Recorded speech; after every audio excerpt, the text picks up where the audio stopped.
Merci à vous, Tristan Lahaye, d'être l'invité du 6 minutes politique. Vous êtes député de la seconde circonscription d'Ille-et-Vilaine et membre du groupe écologiste et social à l'Assemblée nationale.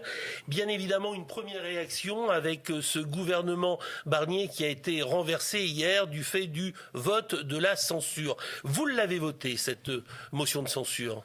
Oui, je l'ai voté sans joie particulière, mais avec responsabilité, parce que je considère que les budgets qui nous étaient proposés pour 2025, qu'il s'agisse du budget qui a fait l'objet de la censure ou du budget de l'État, le budget de la sécurité sociale ou du budget de l'État, ils dégradaient une situation qui est déjà une situation très difficile pour les services publics, pour celles et ceux qui y travaillent, et puis aussi parce que Michel Barnier n'a pas discuté, ou son gouvernement, Michel Barnier c'est un homme que je respecte, mais son gouvernement, sa politique ne s'est pas tournée vers la coalition qui était arrivée en tête, qui certes n'avait pas gagné, mais qui était arrivée en tête, et s'est tournée à la fin, in fine, jusque même dans les dernières heures, vers Marine Le Pen pour obtenir un accord, pour obtenir un sursis. Et je crois que c'est en décalage, en rupture fondamentale avec ce qu'a été le vote très large des Français pour le barrage républicain. Au sein de l'hémicycle du Palais Bourbon, hier, avez-vous eu le sentiment de vivre, en plus vous êtes jeune député, un moment quand même historique? Ça ne s'était passé qu'une fois, la dernière fois en 1962. Oui, j'en ai bien conscience, mais j'ai envie que le moment il soit encore plus fort et qu'il puisse dessiner le chemin vers une authentique démocratie parlementaire. Nous sommes beaucoup à l'appeler de nos vœux et je crois qu'on a une assemblée aujourd'hui qui est la plus fidèle aux opinions qui traversent aujourd'hui la société. C'est l'occasion, c'est le vœu que nous formulons avec le groupe écologiste et social de donner sa chance à l'Assemblée.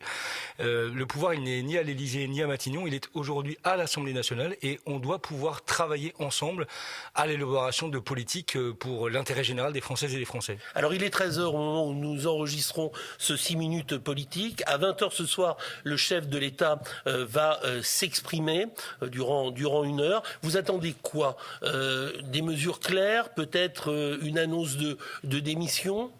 Non, la démission, je crois qu'elle n'est pas souhaitable. Moi, je ne veux pas qu'on accentue la crise institutionnelle qui aujourd'hui nous traverse. Je crois par contre qu'il faut que le président respecte le suffrage des Français, nomme un Premier ministre ou une Première ministre issue de la gauche et des écologistes. Et nous avons formulé 11 propositions avec le groupe écologiste et social que nous mettons à la discussion pour qu'un gouvernement de gauche puisse gouverner avec une majorité à l'Assemblée nationale qui sera à trouver dans l'arc républicain.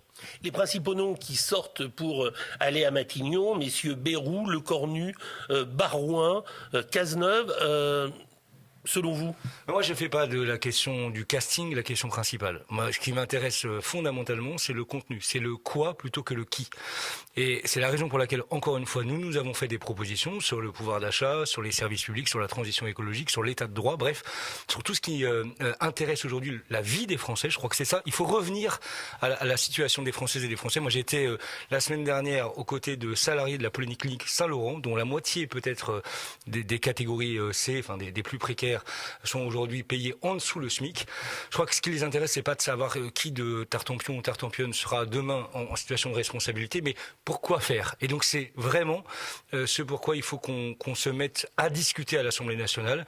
On a des propositions, le nouveau Front Populaire est arrivé en tête, on doit pouvoir mettre ces propositions à la discussion de l'ensemble de l'Assemblée nationale. Alors quid de ce budget 2025? On dit que c'est celui de 2024 qui va s'appliquer tout au moins au début de cette année qui va s'ouvrir. Avec quelles incidences? Eh bien, en fait, c'est une bonne question que vous me posez parce qu'il faut démentir la fake news.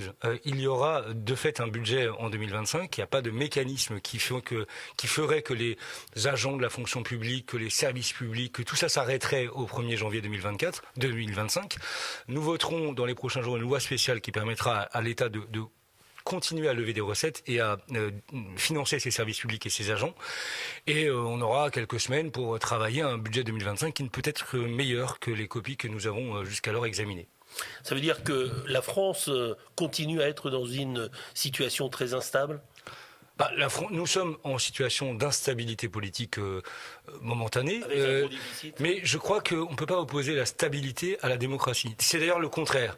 C'est en respectant la démocratie, le vote des Françaises et des Français, qu'on aura les chemins d'une stabilité institutionnelle, politique, qui, je crois, effectivement, est nécessaire. C'est la raison pour laquelle, je vous l'ai dit tout à l'heure, je ne souhaite pas particulièrement qu'on aille vers de nouvelles élections, quelles qu'elles soient. Je crois qu'on doit pouvoir donner à l'Assemblée nationale la chance de pouvoir décider.